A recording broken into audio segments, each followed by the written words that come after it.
that verse that it says we cannot be average as God's Christianity children. helps you or live your life on principles. Yeah.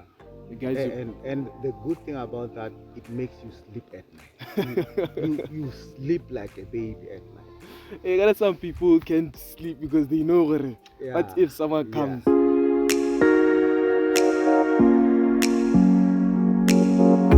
Welcome back to my YouTube channel. The name is Tshwaane. Today we will be talking about faith and entrepreneurship, and I'm here with Tshwaane, who will be helping us get to know much more about that topic. I don't know, would you like to introduce yourself, sir? All right. Good. What time is it? It's already afternoon. Good afternoon, YouTube people, and I also welcome myself to Right channel. And he has already introduced me. My name is Tshwaane, and I'm glad to be here today. Okay. The first question that I have for you is, can you share how your faith initially inspired you to pursue entrepreneurship or your space industry? Right. I think what I always like to remember is the very first verse of the Bible says, "In the beginning, God created," and when I look at that, I say to myself, as human beings, we also have the opportunity to imitate God. I think the Christian attribute that we all aspire for is to be a resemblance of God.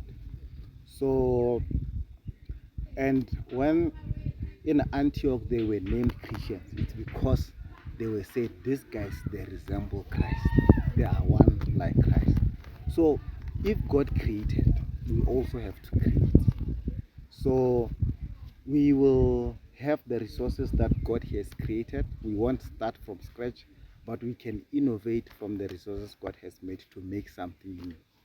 And we have the purpose to initiate those creations to sort out and resolve problems that are surrounding humanity.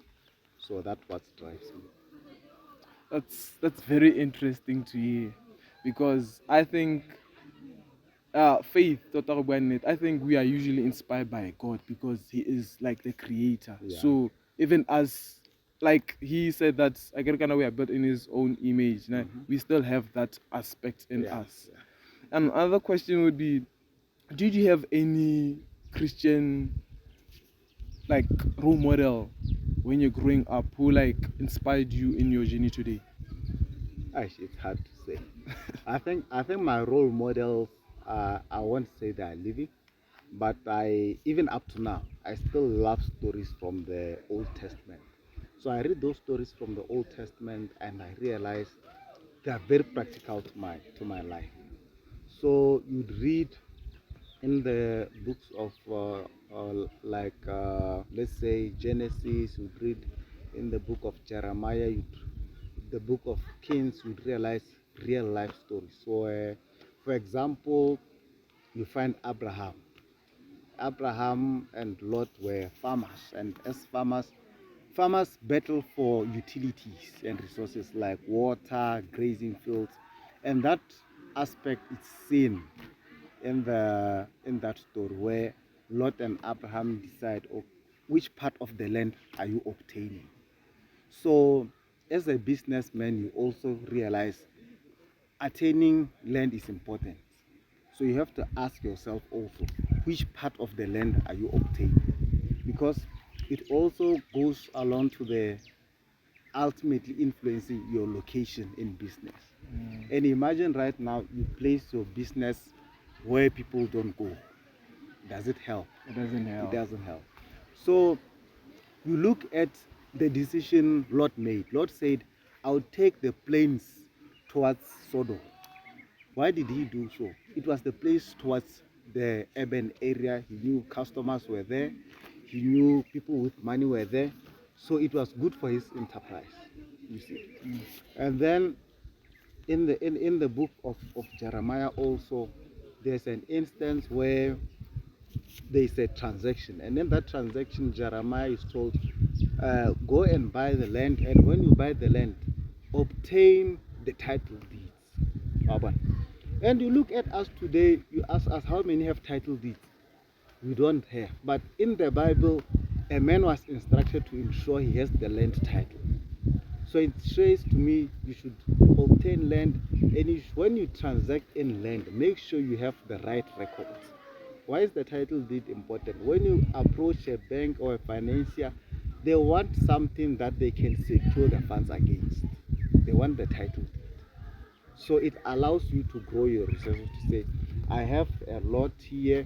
CEDA says, okay, for your land, we can value it at 500,000. That means we can give you an amount equivalent to the value of the land for security. And with that amount, you can initiate something. You can start maybe doing a little factory in that land, and it brings even more value to the land. So the Bible is rich in ideas. You look at the likes of Paul, they were tent makers. You look at some of Jesus' disciples, they were fishermen. So they didn't catch this fish just for their stomachs. They caught the fish to also go and sell the fish. I remember even after the resurrection of Christ, and these guys, they had committed to being fishermen. They forgot they were fishermen. Immediately Christ resurrected, Christ is not here. They found themselves back. Peter says, guys, what are we doing here? I'm going back fishing. And they go back fishing because that was trade. And I believe God has made us with an endowment to create and make money. Okay, that's interesting because what I get from that is that when we right now, when we tend to take role models as physical people who are there, but where now you found the way of taking Bible characters as role models because they show stuff that are practical, and you can usually use that as a way of inspiration or looking up to. Yeah. Okay, that's interesting. Another thing would be, how does your faith guide your decision-making process? I think my faith has helped me a lot. It has taught me to be calm in difficult circumstances, especially. You'd realize sometimes you make a decision that you're not even sure how ultimately it's going to end. So you say you realize the instances of the likes of Job. He had to go through difficult moments, but he still had to cling to his hope that ultimately it will be all right. Though he slay me, yet I'll still trust in him. So he said, this circumstance or this phase of my life, I've succumbed to a lot of loss. He has lost children, he has lost his wealth, and he has lost all his accumulation. Yet he's trust in God for it. Ultimately, something good would happen for me. So even right now, when I succumb to a loss, I know ultimately something has to move for me. It gives you hope. It gives me hope. It gives me hope. And then the other thing is integrity, micro integrity. You realize that you are not only accountable to man, you are also accountable to God. So it helps me also in my decision making to ensure that I do things that are moral and things that are ethical as per corporate governance, ethical. So I don't like dealings that are done under the table. I don't want where we are saying we are greasing our transactions. No, I want clean, equitable transactions. That's what I want to do here. Okay, so like faith or Christianity helps you live your life on principles. Yeah. It guides you. And the good thing about that, it makes you sleep at night. You sleep like a baby at night. Hey, there are some people who can't sleep because they know what. Yeah. But if someone comes, another thing is, Mela, how do you serve God through your work, your business? I think I spend a lot of time at work, and I believe I serve God by trying to be an excellent steward.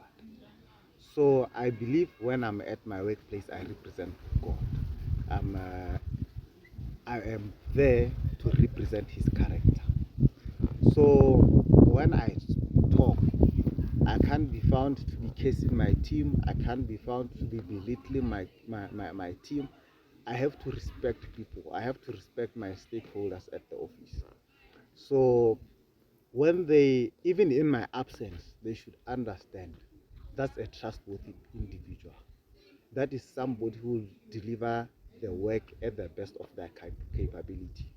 So by doing so, I believe we are representing God. And that's why Paul says we should serve our masters as if doing it for the Lord. So even at my office, I try my best so that I do the best. Okay. So I think it also started with me maybe from a little younger age. At school, when I studied, I wanted to be the best because I realized from that verse that it says we cannot be average as God's children. If you are doing a test, try by all means to get the 100%. If you don't get the 100%, go and check the mistakes. Why didn't I get the 100%?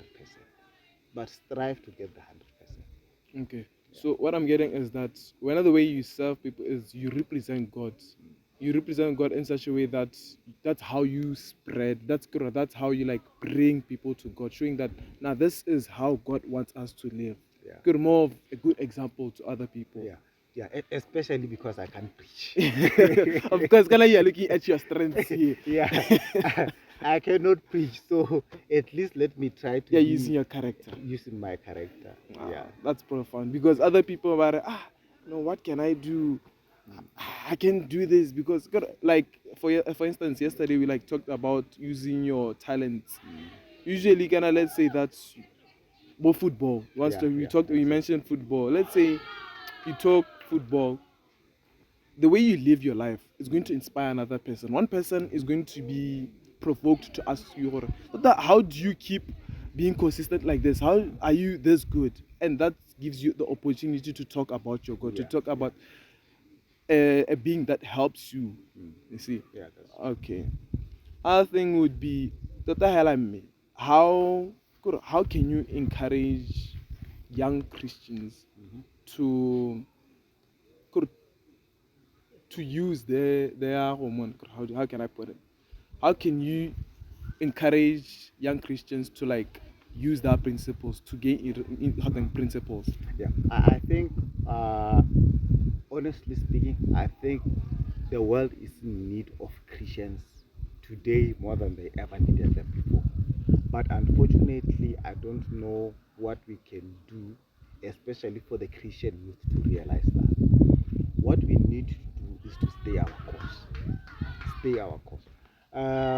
When you look at probably what's going on in the world, there is crime has went up, uh, money heists. You look at the issue of corruption. You look at how the well-being of the community. If you look at the technological advancement, we believe maybe life should be better, but life is not that. People are people are still living without shelter. People are still sleeping on empty stomach. People still don't have comforts. Yeah. But the important thing is for the Christian youth to realize I'm, I have this opportunity bestowed upon me to live a better life. Let me cite an easy example. Some of the things that we do, we don't realize their magnitude because maybe we don't understand them to that full extent. Last, there was some global youth day recently where the Adventist youth decided in Gaborone they're going to donate blood. This is what we should realize. The Adventist Christian is expected to obey and trust God to the point that they don't take alcohol, they don't do drugs, they rest, and they have an active life. So by doing these things, they find that their blood is pure. So the quality of blood, they also abstain. That's an important thing. They abstain from sex. So that's an important thing. So you find that their blood is pure. There are no toxins in their blood. There are no drug substances. in their blood. There's no alcohol in their blood. There are no sexually transmitted diseases in their blood. So the chances of their blood helping people in the community is high. Yeah, it's more high. It's high. It's very high. And some of the leadership in that during that event, they also mentioned the ability of the government possibly partnering with the churches for that. You see, because they realize these are a special people, and that is why Peter is saying we are a royal generation. But we neglect that. We neglect that because temporal things or temporal things become noise before us and deviate us from the course. But I pray that God hold us and stay the course. That's what I want to say to the Christian young men or young ladies. Stay the course. And you will ultimately come to reap the benefit. It's rather unfortunate because some people right now, because of shame, they tell you, hey, you know, if we stayed at church, if I had stayed at church, I would possibly, some of them, they fell out from school. They say, I could possibly have completed school. Some are drug addicts right now, and they say, I could have progressed in life, but drugs destroyed my life. Some are now recovering from drugs or are recovered, but they look at the time they've lost to say, right now at my age, I've lost the time to apply for scholarship because I finished my BGCSE 6 years ago. Now they're taking applications from people, they say a year or 2 years behind ago. But this guy finished the senior secondary school 6 years ago. You see. Okay. So being and sticking to the Christian way, it safeguards your life, and God, it allows God to perfect you and make craft you for His purpose. Could it protects you from dealing with like bad stuff? The stuff that you could have avoided. You see the word protection and avoidance, they are not sufficient to explain what it does for you. It propels you to greatness, I tell you. It propels you to greatness. You will, it creates for, let me give you a little secret. You are going to have a family of somebody who fears God, and a family of somebody who cares about you. You see, you are not going to have just any family where people just met by accident and people are just mostly they are just there because of the money. What happens when the money runs out? Believe. I don't know. I don't know. But if you stick at church, I think we just had another testimony where people met at 18 years old and they were running their course in God's way. Where are they now? There's progress. They have a family, they have children, they have accumulated wealth, they are making holidays, Making impacts. they are making influence and impact in life. So don't steal from yourself the opportunity to not to avoid or to be protected, to be propelled to greatness. Okay. Yeah. But it is something that I've realized like, on like faith is that I usually have challenges. Ne? Yeah, that's Yeah, no. What I want to know is that how did you be able to overcome that? I think that there are different avenues. People are different. Some people are extroverted, some people are introverted, they are phlegmatics, melancholics, those different characters. You see. For me, I'm an introverted phlegmatic. So I just want my space. You see? So, but if I stay, people also of such character, they have been found that if they are in that space and they don't have somebody close to engage with, they also quickly or easily get into drugs or alcohol because they find something, they like quiet, but they find something to calm them in that quiet. But then for me, provoked me to pray more. You found God to be that person for you. So for me, that person is God. So in my workspace, I'll be just there in my office making my silent prayers. I'll be with you just right now. I'll get concerned about something. I'll be praying about it.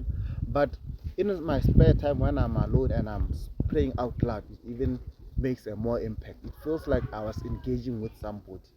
I take my joys, my frustrations, I take them to the Lord in prayer, and I feel better. Okay. Mr. Tshwaane, we would like to really appreciate you coming here. Thank You have really encouraging and very interesting, intriguing, insightful thoughts. And I like to take this opportunity to end this because kinda usually our attention span is very low. Anyways, guys, this is it was very nice you guys being able to watch this. If you guys like more content like this, please subscribe, like, and comment more. And otherwise, thank you for watching.